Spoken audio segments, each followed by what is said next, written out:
Le temps presse, évitons le stress. Oh non, on décompresse. Bienvenue dans les news de Madame Mathieu. Bonsoir, ça va bien arriver. Voilà les amis, commençons aujourd'hui avec un miracle. Miracle. Le bébé est sorti indemne de l'éruption volcanique. Au Guatemala, l'éruption du volcan Fuego continue de s'aimer le malheur. Déjà, des dizaines de morts et de blessés, de milliers de déplacés. Mais dans cet océan de détresse, il y a quand même quelques rares bonnes nouvelles. Les secouristes viennent de sauver un bébé qui était coincé dans les décombres.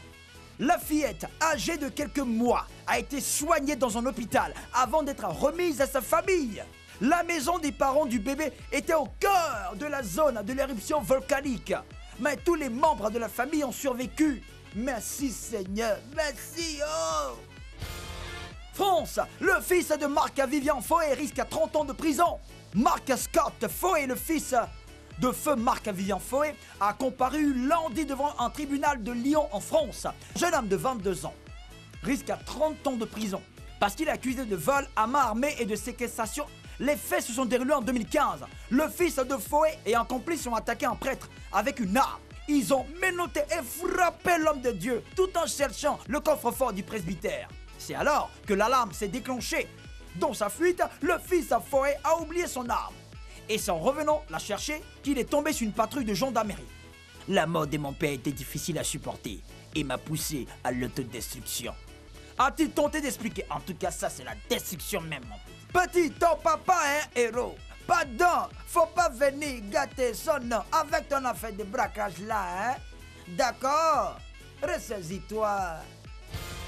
On n'élève pas comme les autres. L'élève Emmanuel Animel de l'EPP Kofi Fulgence de Pakidi, dont la sous-préfecture de Dabou a du caractère. Du haut de ses 10 ans, l'enfant a bravé une fracture du pied et une opération chirurgicale pour aller composer à l'examen du CEP et au concours d'entrée en 6e. Le dimanche 3 juin, Emmanuel jouait avec ses amis quand il a fait une mauvaise chute. Victime d'une fracture ouverte à la cuisse droite, il était conduit à l'hôpital où il a subi une opération. Au vu de ces événements, n'importe quel tir au flanc aurait sauté sur l'occasion pour ne plus rien faire.